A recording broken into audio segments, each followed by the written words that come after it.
Olá, sejam todos bem-vindos. Meu nome é Arne Ferreira, sou professor de Geografia e hoje estaremos juntos em mais uma aula de Geografia. Só lembrando a vocês que essa aula está destinada a alunos do 6º e 7º anos, Fundamental 2.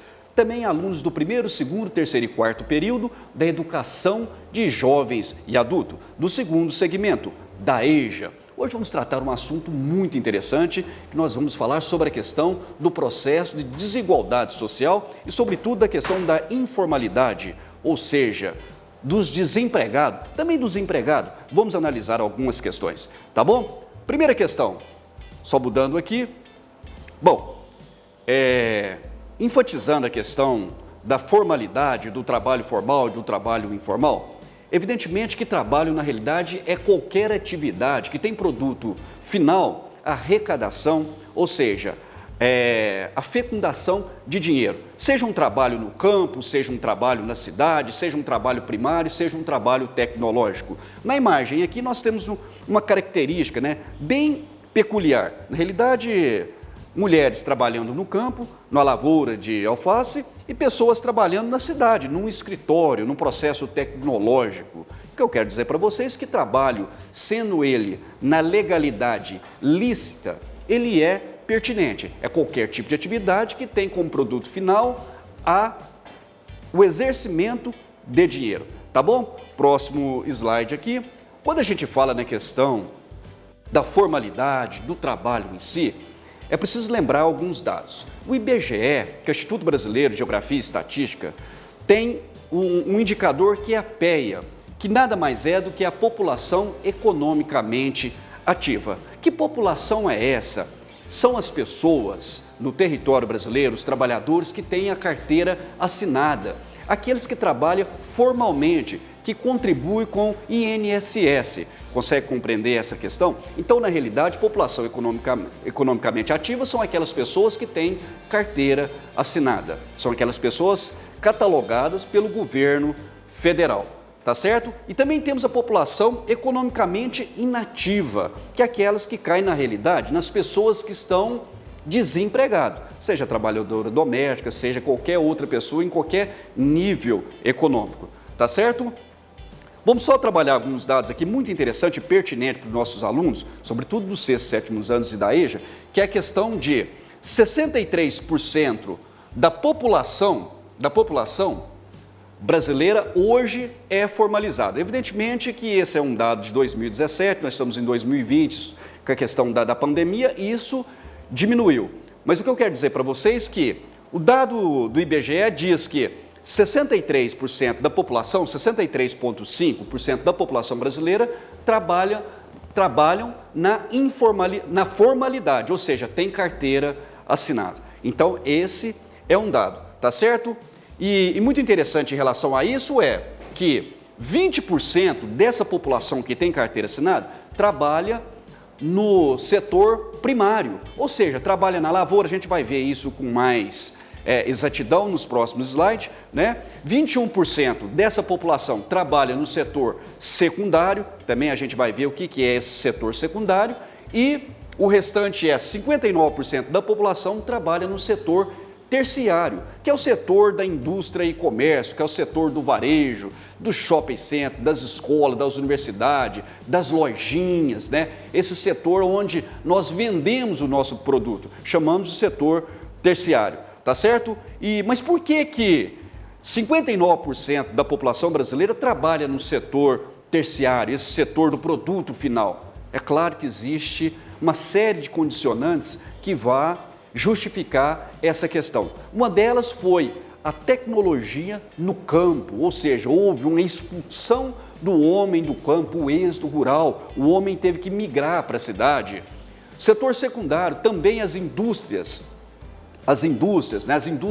de base não conseguem, na realidade, suprir essa quantidade populacional de empregados. E aí esse pessoal foram para o terceiro setor, na realidade não no terceiro setor, mas no terciário, ou seja, no setor onde há uma captação maior dessa mão de obra. Na realidade, então, o que isso indica?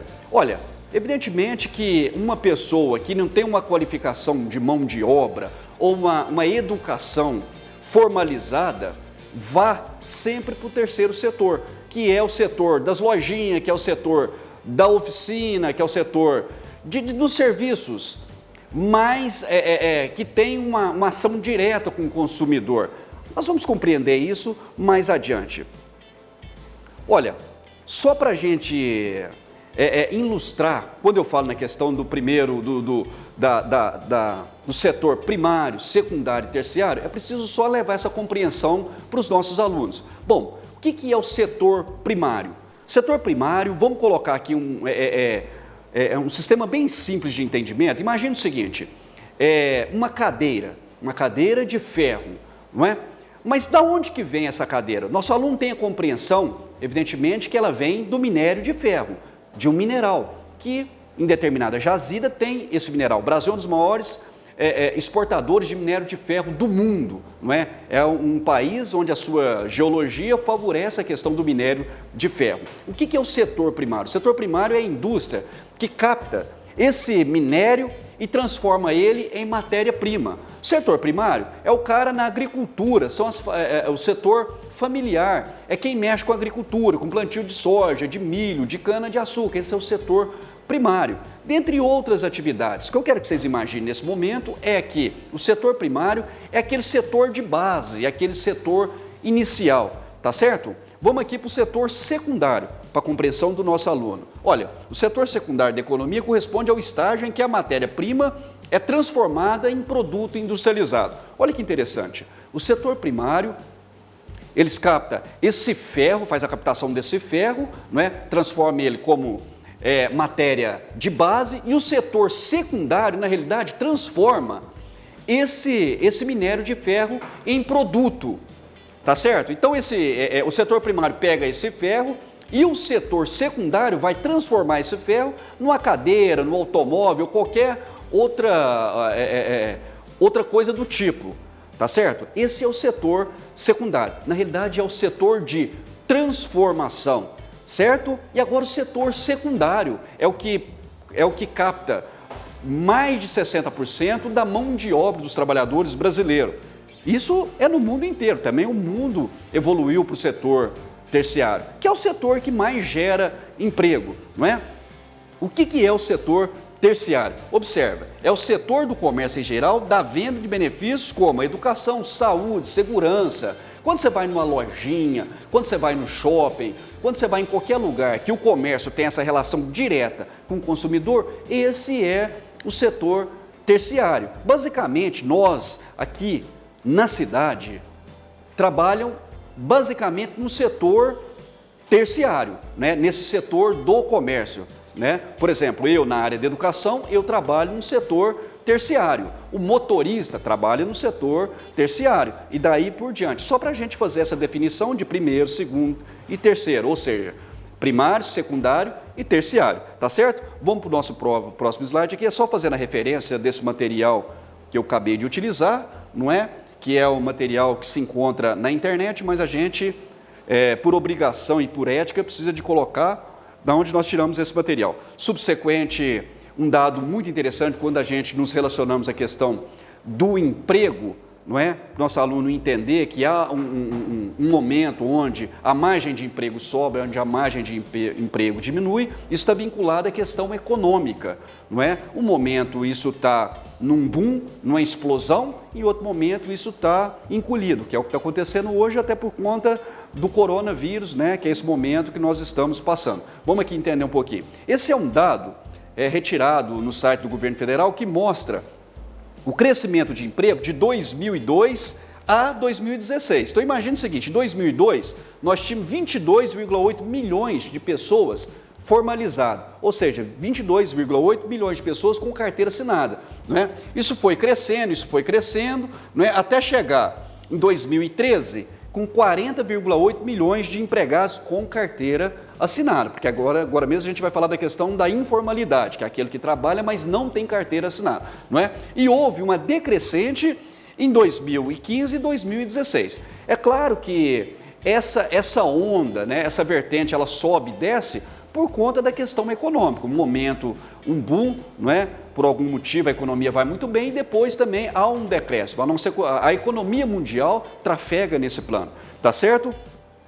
Olha, agora nós vamos caminhar para a questão da informalidade, que é o bicho-papão do Brasil e de qualquer país do mundo, né? A informalidade geralmente é aquele que perdeu o emprego, é aquele que foi para o subemprego. Eu falo subemprego de certa maneira, e evidentemente que tem micros empresário, né?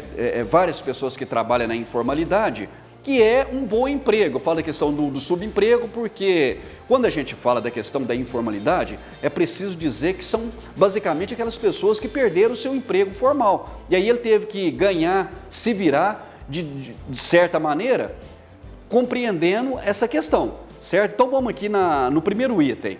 O que é o trabalho informal na realidade? Consiste na realização de atividades sem vínculo empregatício ou registros formais, tá certo? É aquele que na maioria das vezes não tem carteira assinada, não contribui com o INSS e daí por diante, né? E gera uma série de problemas essa informalidade, não é? As nossas seguranças trabalhísticas, muitas vezes nós não temos, muitas pessoas não pagam a previdência social, portanto depois fica desprovido, né, em doença, em acidente, daí por diante, é o problema da informalidade, já vamos falar sobre isso, não é?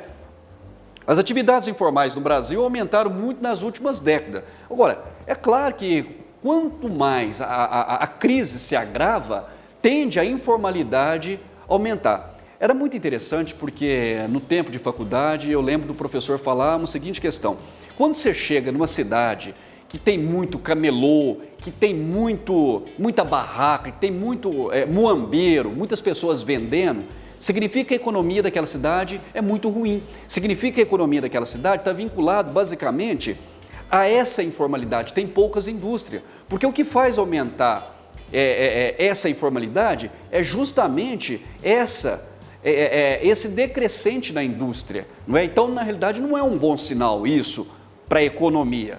Tá certo? Então vamos caminhar mais um pouquinho aqui. Quais são, na realidade, as vantagens da informalidade? Olha, é claro que você trabalha, você tem um emprego e de repente você pensa, fala, olha, eu vou montar para mim uma loja, eu vou montar uma oficina.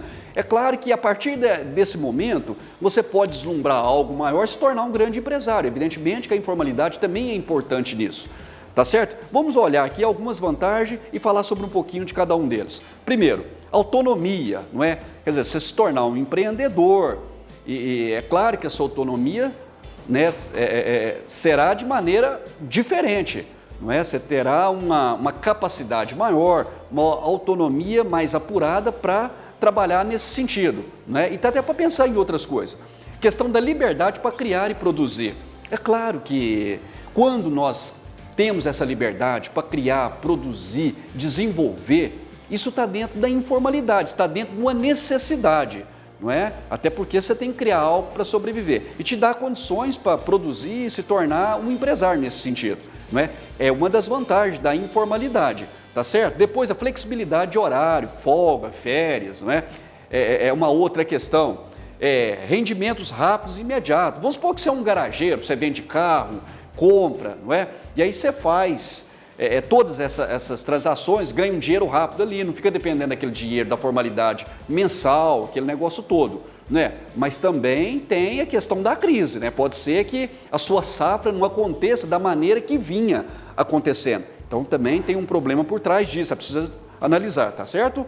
Depois, menor burocracia. Evidentemente que você está na informalidade, você consegue comprar, né, de vários fornecedores, daí por diante uma série de questões. Consegue em São Paulo, em determinados lugares, comprar roupa, comprar outras coisas, vamos supor que você é um vendedor de roupa e daí por diante a burocracia é bem menor, porque você tem vários caminhos para seguir, não está destinado a um caminho só. Tá certo? Possibilidade de parar de produzir ou trocar prestações de serviço sem aviso prévio. Né? Vamos supor que você está trabalhando em determinada área, aquela área está muito ruim, você pode trocar, falar, olha, eu vou mudar ou eu vou acoplar nessa área. Outra questão econômica, e é o que está acontecendo hoje, né? As pessoas estão, de certa maneira, acoplando outras áreas, né? Trabalhando em vários setores, num ambiente só, tá certo? E depois possibilidade de ser amparado pela Previdência Social. Olha, parece até um paradoxo, mas evidentemente que você tem que estar contribuindo, né? Eu vejo muitas pessoas, a gente tem uma noção muito grande disso, pessoas que caem para a informalidade e esquecem de pagar previdência, esquece de pagar um plano privado. Então é muito importante ficar atento a essas questões, tá certo? E depois, desvantagem da informalidade. Olha, variação de renda. De repente, quando você começa na informalidade, dá aquele boom, você ganha muito dinheiro, mas isso é safra. Pode ser que em determinado período você não ganhe. Então, se você não tiver um planejamento, você pode cair numa situação muito difícil, tá certo? Essa variação de renda para quem está na informalidade, tá certo? Por exemplo, agora que é a questão da pandemia, vários setores fecharam, né? O setor de aviação, o setor, por exemplo, de turismo, não é? que depende do turismo. Então, você imagine essa variação, é preciso ficar atento sobre isso. Ausência da carteira assinada, que é a questão que nos resguarda sobre a formalidade. Plano de saúde, não é? Uma série de coisas que a carteira assinada, que a formalidade te dá. Tá? Então, precisa estar muito atento sobre isso. Ausência de férias remunerada, 13º, salário, vale de transporte, daí por diante. Né? São os benefícios, tá certo? Vamos aqui. Ausência de direitos de aposentadoria, não é? O que acontece, pessoal? É preciso estar muito atento sobre essas questões. As pessoas têm que perceber que vão envelhecer, tá certo? E a gente precisa de construir um teto para esse envelhecimento, não é? E muitas pessoas não pensam isso. Portanto, um dos problemas da informalidade, tá certo? Vamos caminhar mais um pouquinho. Gente, exemplos do trabalho informal, não é? Várias coisas, né? Vários trabalhos que caem na informalidade. Um deles se destacam que é o feirante, os autônomos, né? Daí em geral, os freelancers, não é? Motorista de aplicativo, não é? Os catadores recicláveis, vendedores, pedreiros, domésticos, panfleteiros, pintores, daí todos esses da informalidade. Por quê? Porque não tem carteira assinada, porque não contribui com a Previdência na sua maioria, tá certo? Só lembrando a vocês, fazendo uma revisão agora rapidamente da nossa aula, olha, falando sobre a questão do trabalho formal, tá certo? Dessas pessoas que têm carteira assinada e contribuem com a Previdência que o governo reconhece por sua carteira de trabalho. Também falamos da questão da informalidade, dessas pessoas que caem na informalidade porque por algum motivo, por algum momento, ficou desempregado e teve que sobreviver. Que não é tão ruim assim, não é? A informalidade hoje toma conta de um grande setor da sociedade, tá certo? Por conta da crise. E aí as pessoas têm que se virar de alguma maneira e a informalidade é um caminho, né? E ficar sempre atento à questão da informalidade por conta dos benefícios, da contribuição, do envelhecimento, tá certo? E depois nós falamos das vantagens e desvantagens, tá certo? Espero que vocês tenham gostado. Até a próxima aula. Valeu!